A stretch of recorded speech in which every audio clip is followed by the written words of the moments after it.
अस्सलाम वालेकुम। मैं हूं doctor Bilal Hussain, Gill veterinary clinic Shorkot cantt से।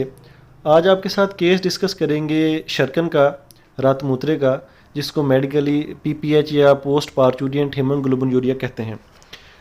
जानवरों में पेशाब में खून आने की कई वजूहत हो सकती हैं, लेकिन दो वजूहत जो हैं वो सबसे ज़्यादा कॉमन हैं। एक है चिचड़ी का बुखार बबीज़िया, जो कि गर्मियों में ज़्यादा जिसका अटैक आता है और गायों में ज़्यादा अटैक आता है।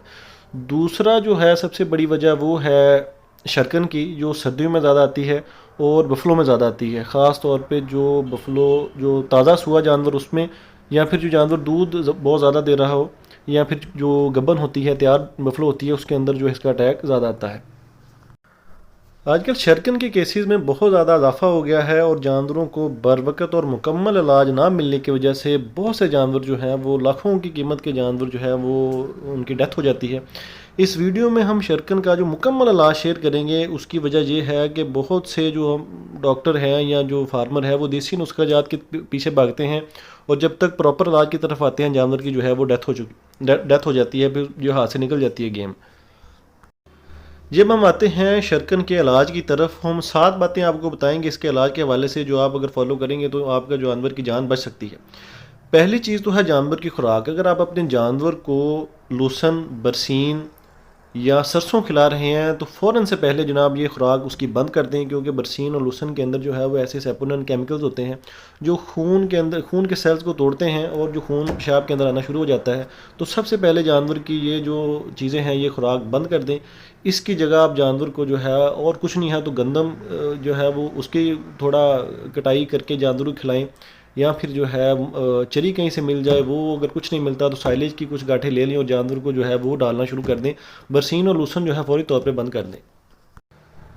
दूसरा पॉइंट है कि जानवर को जो है वो एल्फोस 40 का इंजेक्शन आता है सेलमोर कंपनी का, जिसके अंदर सोडियम एसिड फास्फेट है। ये इंजेक्शन 200 से 300 ml डेक्सट्रोज 10% की बोतल के अंदर मिक्स करके जानवर को आईवी करना है। और साथ में जानवर को टीका लगाना है विटामिन AD3 का, 10 से 15 ml जानवर को जे लगाना है।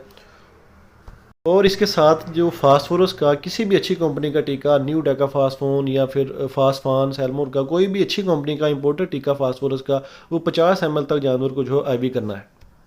उसके अलावा जानवर को विटामिन C का साशे खिलाना है, या फिर साशे भी इस्तेमाल कर सकते हैं। और सी कॉन के नाम से विटामिन C की टैबलेट्स आती हैं, वो भी आप जो है जानवर को 5 गोलियां सुबह 5 शाम 3 दिन तक वो जो है जानवर को आप खिला सकते हैं। इसके साथ ही पहले दिन से जानवर को सोडियम एसिड फास्फेट का जो पाउडर मिलता है, उस पाउडर को 100 ग्राम डेली जानवर को 5 दिन तक खिलाना है। साथ में DCP 100 ग्राम, और किसी भी अच्छी कंपनी का जो मिनरल है, विटामिन मिनरल मिक्सचर किसी अच्छी कंपनी का हो, वो आपने DCP और मिनरल मिक्सचर कम से कम 2 हफ्ते के लिए जानवर को खिलाना है। इसके अलावा जानवर को आपने काढ़ा देना है, जिसमें आधा किलो गुलकंद, 200 ml 200 से 250 ml ग्लिसरीन, 1 किलो गंदम का दलिया, आधा किलो गुड़ और 2 किलो दूध जो है वो मिक्स करके जानवर को खिलाना है। और ये भी जो है वो 5 से 6 दिन तक जानवर को खिलाना है। इस इलाज से इंशाल्लाह 3 दिन के अंदर जो है वो तीसरे से चौथे दिन जानवर का पेशाब बिल्कुल साफ़ हो जाता है। कुछ केसेस जो रिस्पॉन्स नहीं करते, उनकी वजह होती है कि वो बहुत ही देर हो जाती है उनके इलाज शुरू होने में। बाज़ का तो फार्मर को पता ही नहीं चलता।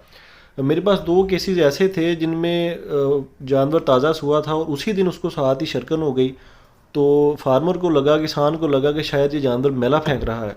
और चौथे पाँचवें दिन उसने जब चारा खाना छोड़ दिया, उसको कब्ज़ हो गई, तब उसने मुझे बुलाया। तो जाकर मैंने देखा तो जानवर से जिस्म से सारा खून जो है वो बह चुका था। बिल्कुल उसकी जो म्यूकस मेम्ब्रेन थी वो वाइट हो गई थी खून की कमी की वजह से। तो तब इलाज हमने शुरू किया, लेकिन तब बहुत देर हो चुकी थी, जानवर की डेथ हो गई। तो ये लाजमी ख्याल रखें। और भी जो है इस तरह के मामलात हो जाते हैं, ताज़ा सुआ जानवर हो या बिल्कुल तैयार जानवर हो, उसके पेशाब के ऊपर ख़ास निगाह रखें। जानवरों को थोड़ा बहुत टाइम दें, उनके पास जो है बैठें, उनको ऑब्ज़र्व करें, ताकि इस तरह का कोई मसला हो तो टाइम से पकड़ा जाए। इसके अलावा एक और बड़ी वजह जो हमारी एक्सपीरियंस में आई है वो ये है कि शर्कन के केस में बाज़ फार्मर जो है वो पैसे लगाना नहीं चाहता, या फिर डॉक्टर बाज़ कंजूसी करते हैं और मेडिसिन बहुत जो है वो हल्की कंपनी की इस्तेमाल करते हैं। नहीं रिस्पॉन्स आता। इस केसेस में हमने देखा है कि नॉर्मल दवाई से रिस्पॉन्स आता ही नहीं है। जानवर को इम्पोर्टेड दवाई और डे 1 से ही लगानी पड़ती है, फिर जाकर जानवर जो है वो कंट्रोल में आता है। और अगर आप चाहते हैं कि आपके जानवर को ये बीमारी आए ही ना, तो इसके लिए सबसे बेहतर एहतियात ये है कि अपने जानवर को, जो ज़्यादा दूध देने वाला जानवर है या जो गब्बन जानवर है भैंसों में, उनको DCP का पाउडर और साथ में विटामिन मिनरल मिक्सचर का पाउडर लाजमी इस्तेमाल करें।